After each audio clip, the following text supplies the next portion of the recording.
Hello YouTube. In today's video, Nick, we're going to be checking out the Nespresso pod espresso system, and it's pretty cool. You get a little sampler pack with the Nespresso. This is the Breville machine here. Breville is the brand. It's the Nespresso Breville version. And then we have the Aeroccino, that's a heating pad element there. And this thing froths milk. But you can also put like ice cream in here, alcohol in here. You can make all sorts of drinks with this setup here. And so in this video, I'm just gonna do a quick overview, what I like about it. I also have some information to share with you as far as recycling and how does this compare to a traditional espresso machine, the cost, and everything else. Alright, so to get started, on the back of the unit here, there is a little water tank. I'm going to talk about the Aeroccino later. And so it has a little flap. You can pour your water in like that, or you can pull this off and then it has a quick release there so it doesn't drip water unless you press on it. So you can take this over to your sink, put filtered water in it, and get that all set up. I'm going to go ahead and pour some filtered charcoal water in there just for this video as we make some espresso. So it has little hooks here and it just hooks right on the back. Fairly simple to do. So the side of the unit, it's very heavy. Word of caution, do not use this as a handle. This is not a handle. This is simply the open and close switch for the unit. Do not use it as a handle. So that's how you open and close. When you open it, after you put a pod in there, it automatically discards the pod to the bottom here. And so this piece here removes. And then this is the drip tray, which flips up for bigger cups of coffee. And then you have the catch that catches the pods. And then the catch has a little drain on the bottom that all the water eventually collects into here. And this is where you can actually pour out in your sink any excess coffee or water. So I'm just gonna slide this back into place here. So it's super easy functionality. You have two LED buttons here in the back. One for a longer pull and one for a shorter pull. So I'm gonna go ahead and zoom in here so we can see a little better what we're looking at. Small pull, big pull. I'm gonna go ahead and turn on the unit right now. You hold them both down for just a second. And as you see, it's blinking. That means it's preparing, it's warming up. But I'm gonna go ahead and leave this running for you just to show you how fast this thing warms up. I haven't used it at all today. The last time I used it was yesterday. So everything should be totally cold. This is a cold start. The cord is about 3 feet in length. The cord on the Aeroccino, however, is only about 1.5 feet in length. It's very, very short. There you go, it's ready. So the next step is to go ahead and you can line the cup, put a cup in. As I mentioned, if you have a bigger cup, you could just flip this up and you could flip up the drip tray 100% if you have a taller glass. But I have a short glass, and I'm gonna go ahead and open it up. And then I have all these Pete's pods here, but I also have all the sampler packs still that I'm trying to get through. I'm just gonna use this other Pete's pods I had from another pack I purchased. We'll talk about the pods in a second, and if they're actually, economical, how this all works. I'm just gonna squish it all the way till it latches down, okay? Now that it's latched down, for this video, I'm just gonna do a really small shot here. And there you go, it's starting. It does make a decent amount of noise. And the great thing about this is you don't have to measure anything. You just fill in the water, put in the pod, put in the cup.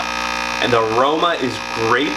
You're gonna see here in a moment, looking at the crema on this thing, that it's just phenomenal crema production. And the big selling point to all of this is the convenience. I had an espresso machine before this, like a high-end Breville one that was like $150. I have a YouTube video reviewing it. It's great. I'm gonna go ahead and keep it. It's really good for like a dinner party if you're gonna be making espresso for everyone at the party. But if you're just making yourself one espresso, or like in the middle of the day you just want an espresso, this is just so much more convenient. It's just night and day. Look at the crema in there. I mean, that's really good crema. I'm gonna go ahead and just break the crema for you to show you how nice and dark that coffee is. Look at that crema. So as you can see, the crema just coats my finger, it doesn't even come off. The production of quality of coffee out of this thing is super impressive.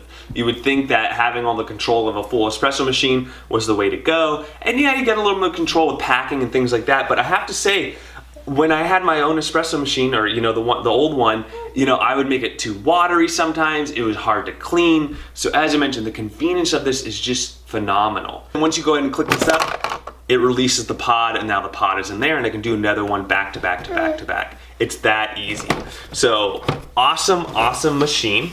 I'm gonna go ahead and do the Aeroccino next. Here's the milk frothing machine. Here's the cap here. It's very easy to clean. Something to note is that inside, I don't know if you're gonna be able to see this. There you go. You can kind of see it there. There's a max fill line and then a low fill line. One's for a cappuccino, one's for a latte, about. You can kind of, you can change that how you will. And then all the way at the bottom is this thing here, which is removable. It's a magnet design. And that's the actual frothing device itself. This is the thing that, hey, don't grab the camera. This is the actual frothing device itself. So there's nothing you really have to do here. You just gotta put it on top of the heating element, make sure the frothing device is in there, and you have a cap. All right, so I'm gonna go ahead and fill it to the low fill line here. Fill it with some almond milk. Okay, and then I'm gonna go ahead and put it on the top. And on the side here, if you can see that, that's the button. If you hold it once, it's gonna go to red. If you hold it 1, 2, 3, see how it's blue? That's a cold froth. Turn it off, but I want a hot froth. I want a hot latte. If you want a cold latte, or you want to put ice cream in there, you don't want to heat it up, or you want to put alcohol in there, you don't want to cook the alcohol, go with the cold froth. So this thing, the Aeroccino on its own is awesome. It's really, really cool. Even though I didn't have the Nespresso machine, this is just so much easier, and it's super easy to clean. And as I mentioned, convenience. This is the thing I think everyone struggles with, especially if you're not a barista. It's how do you know when the milk is properly heated? Now do note that if I was to do this video over, I'd do the milk first, then pull the espresso, but I already pulled the espresso, so it's not perfect. The other thing is you can heat the cup first, add a little steamed water to get the cup nice and hot, to keep everything hot. But back on this Aeroccino, there's actually recipes all over the internet, all sorts of things you can add, Kahlua, ice cream, different types of milks. You can add in like cardamom and different spices. So you can really get creative with the type of lattes and cappuccinos, and it doesn't even have to be a coffee drink. It could be a non-coffee drink. It really allows you to do a lot of cool things. And as I mentioned, it'll heat this up to the perfect temperature, and this light will just turn off when it's ready. And you're gonna see the type of foam production that this thing has in it. It's phenomenal. So that's gonna be done in just a second. And while that's done, okay, there it is, it's done. And I don't know how well you can see that, but that is some nice, look at this. Look at that foam. Nice, nice foam. So you just pull this off. You can remove the base. Let's go ahead and put this over here. Get this.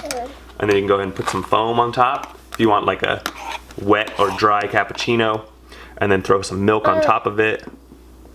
And then look, I have all this extra milk still that I could do with something later, or I could have poured it in there. You can add any kind of sweetener. Whoa, whoa, whoa, don't pull on the cord. You can add any kind of sweetener you want, but that's looking really good to me. You can do a design in there, I can't do that. And for the taste, it is phenomenal. Really, really, really good. One other thing too is on the Aeroccino top, this little rubber seal comes right off. So really easy to clean the top. And then, like I said, you just rinse out the middle and you can take out the frother. That's how easy it is to wash the thing, and it comes off the base. Do not put it in your dishwasher, just rinse it, you're done. All right, so now that that's done, we made our cappuccino. I wanna talk about pods for a second. Because pods, it's not really, my biggest issue with why I didn't want to get this machine was even the Keurig machines. It's just very wasteful to throw these pods out when you're done. Now you can go reusable pods. I haven't purchased one yet, so I didn't go that route. What I did do is I did some research on these things, that a lot of this is aluminum. Some coffee companies, for example, here's Peet's. If you go to peets.com/recycling, they send you this bag. and it was $2 for this bag, and it's self-sealing. There's mailing instructions on it here, and all I do is I've been pouring my used pods in there. Let's see if you can get it. There you go. I've been pouring all my used pods. It says it can hold up to 100 pods, and so when I'm done using all my pods, I will send them to the correct recycling place, and this then allows them to not go to a landfill. So that's really cool that we're gonna able to find a better way to use these pods. So that's what I think. Let me know what you all think. Don't forget to like and subscribe, and we'll catch you on the next one. And that's a wrap.